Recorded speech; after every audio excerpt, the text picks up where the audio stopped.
Hello students. आज हम बात करने वाले हैं contribution of Robert coach in a development of microbiology. Means microbiology के विकास में रॉबर्ट कोच का क्या योगदान था।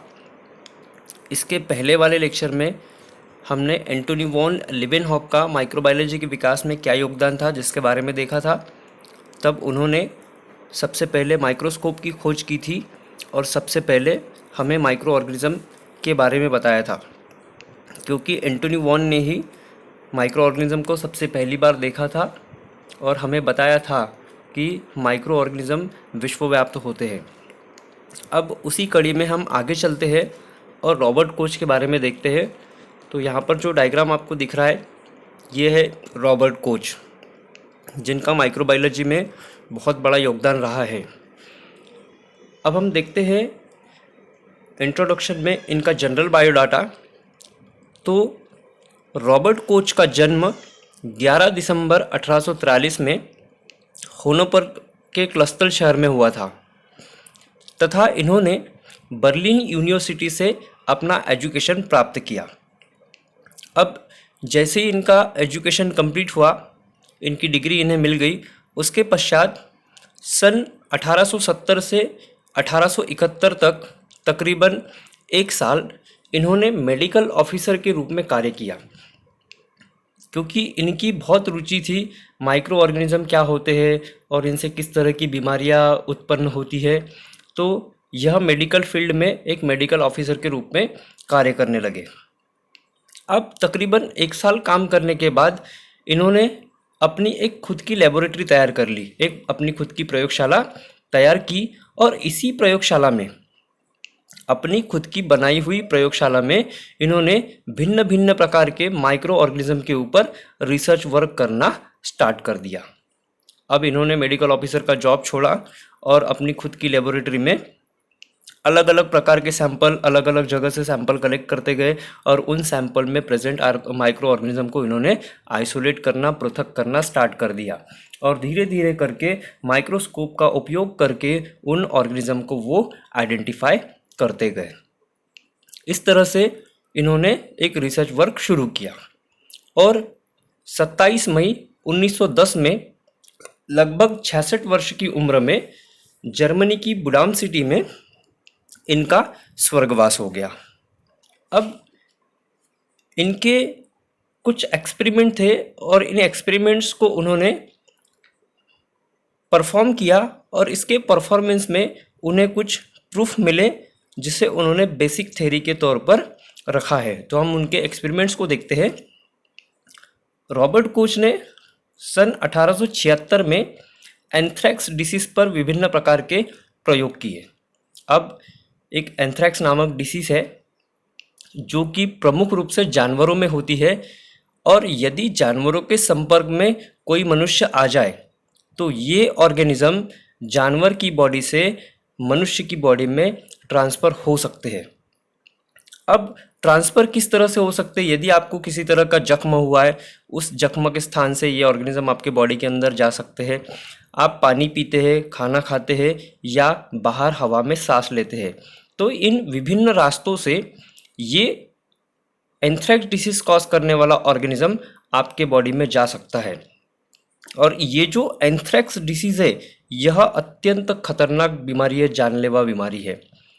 चूँकि इस बीमारी के होने के पश्चात प्रमुख रूप से यह जानवर में होती है, किंतु यदि किसी प्रकार से ये ऑर्गेनिज्म आपके बॉडी में या किसी ह्यूमन के बॉडी में ट्रांसमिट हो जाए तो इस बीमारी के कुछ लक्षण आपके बॉडी में दिखाई देते हैं, जैसे कि खून की उल्टियों का होना, खून के दस्त लगना, पेट दर्द होना, शरीर पर छोटे छोटे फोड़े आना और उनका फूटकर पानी का निकलना। इस तरह से विभिन्न प्रकार के लक्षण ह्यूमन बॉडी पर दिखाई देते हैं। अब इन्होंने इस एंथ्रैक्स डिसीज पर जो विभिन्न प्रकार के प्रयोग किए थे, इन प्रयोगों के परिणाम स्वरूप इन्होंने डिसीज की माइक्रो थ्योरी को आइडेंटिफाई किया। अब रॉबर्ट कोच ने आगे बताया कि ये जो एंथ्रैक्स डिसीज है यह माइक्रो ऑर्गेनिज्म के द्वारा उत्पन्न होती है। मतलब हमें ये प्रूफ हो गया कि वातावरण में जो सूक्ष्मजीव होते हैं, यह सूक्ष्मजीव इस तरह की जानलेवा खतरनाक बीमारियों को उत्पन्न करने में सक्षम होते हैं। अब इन्होंने बताया कि ये जो एंथ्रेक्स डिसीज है माइक्रो ऑर्गेनिज्म से तो होती है, पर माइक्रो ऑर्गेनिज्म के अंतर्गत विभिन्न प्रकार के ऑर्गेनिज्म आते हैं। तो इन्होंने बताया कि ये जो एंथ्रेक्स डिसीज है, यह डिसीज प्रमुख रूप से एंथ्रेक्स बैसिलाई के द्वारा उत्पन्न होती है, जिसे बैसिलस एंथ्रासिस के नाम से भी जाना जाता है।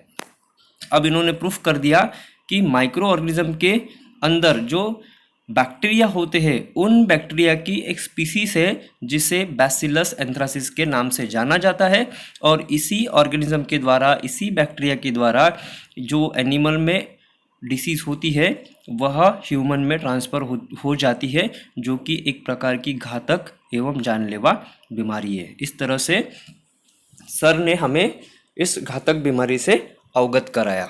अब इन्हें जब पता लगा इनके एक्सपेरिमेंट के द्वारा कि कोई खतरनाक एंथ्रेक्स डिसीज़ होती है, उस डिसीज़ के ऊपर इन्होंने 4 प्रमुख बिंदुओं पर बात की है। तो इनके प्रमुख बिंदुओं पर हम चर्चा करते हैं। इन्होंने पहले पॉइंट में बताया कि प्रत्येक बीमारी का संबंध बीमारी उत्पन्न करने वाले ऑर्गेनिज्म से होता है। मीन्स सर ने पहली बेसिक थ्योरी में हमको बताया कि यदि किसी भी ह्यूमन बीइंग में किसी भी प्रकार की बीमारी होती है, तो प्रत्येक बीमारी का संबंध विशिष्ट प्रकार के ऑर्गेनिज्म से होता है। मीन्स कहने का अर्थ यह है कि कोई भी ऑर्गेनिज्म कोई भी बीमारी नहीं उत्पन्न कर सकता, सिलेक्टेड ऑर्गेनिज्म ही सिलेक्टेड बीमारी उत्पन्न कर सकता है। ये हो गया इनका पहला पॉइंट। दूसरे पॉइंट पर इन्होंने बताया कि डिसीज कॉजिंग ऑर्गेनिज्म को आइसोलेट करके कल्चर किया जा सकता है। अब ये दूसरे पॉइंट में बात कर रहे हैं कि यदि कोई बीमारी उत्पन्न करने वाला ऑर्गेनिज्म किसी पेशेंट के बॉडी के अंदर यदि प्रेजेंट हो, तो हम उसे उस पेशेंट की बॉडी से बाहर निकाल सकते हैं, मतलब आइसोलेट कर सकते हैं, पृथक कर सकते हैं।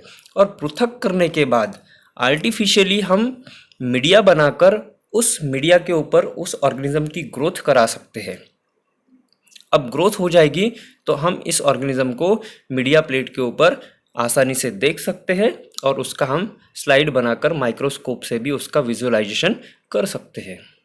तीसरे बिंदु में इन्होंने बात की है कि इस आइसोलेटेड ऑर्गेनिज्म को हेल्दी होस्ट में इनोकुलेट करके फिर से डिसीज उत्पन्न कराई जा सकती है।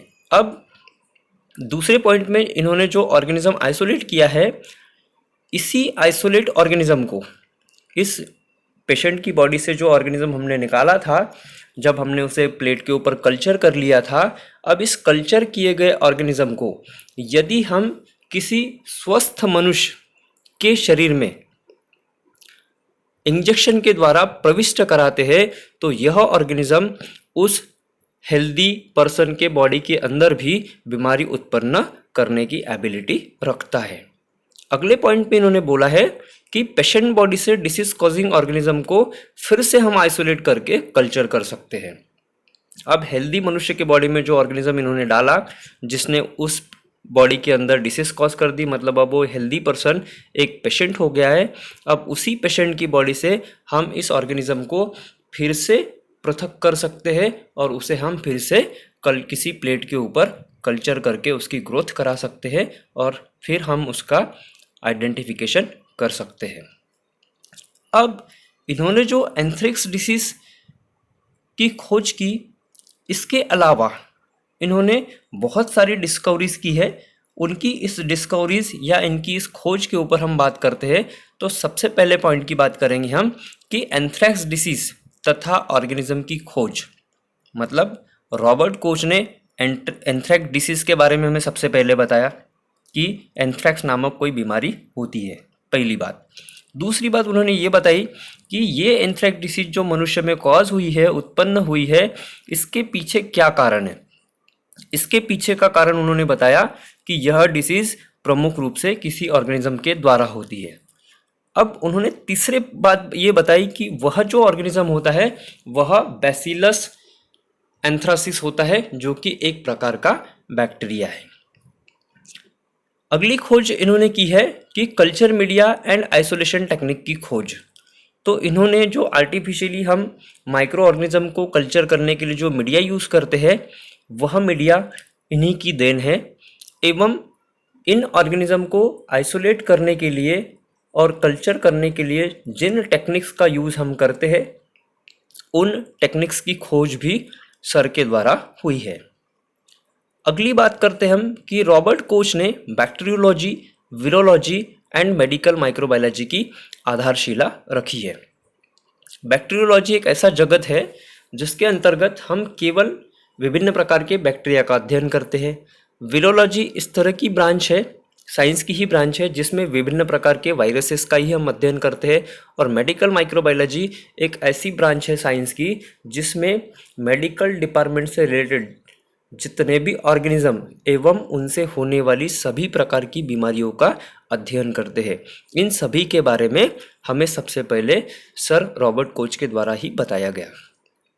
आगे हम बात करते हैं अगली डिस्कवरी के बारे में कि इन्होंने बैसिलस एंथ्रासिस, जो कि एक बैक्टीरिया है जिससे एंथ्रेक्स डिसीज कॉज होती है, उसके बारे में हमें बताया। दूसरा, इन्होंने विब्रियो कोलेरा बैक्टीरिया के बारे में बताया जिसके द्वारा कॉलेरा नामक डिसीज बॉडी के अंदर उत्पन्न होती है, जिसे हिंदी में हैजा नाम से भी जाना जाता है।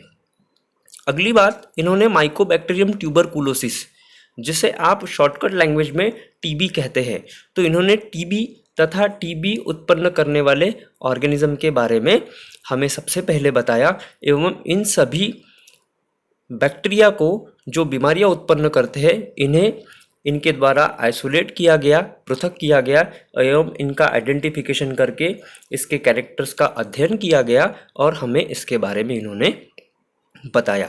अब ये जो सभी प्रकार की डिस्कवरीज सर रॉबर्ट कोच के द्वारा की गई, जिसके लिए इन्हें नोबेल पुरस्कार से सम्मानित किया गया। अब नोबेल पुरस्कार से सम्मानित होने के पश्चात इन्हें गोल्डन ईरा ऑफ माइक्रोबायोलॉजी के नाम से भी जाना जाता है। बहुत बहुत धन्यवाद।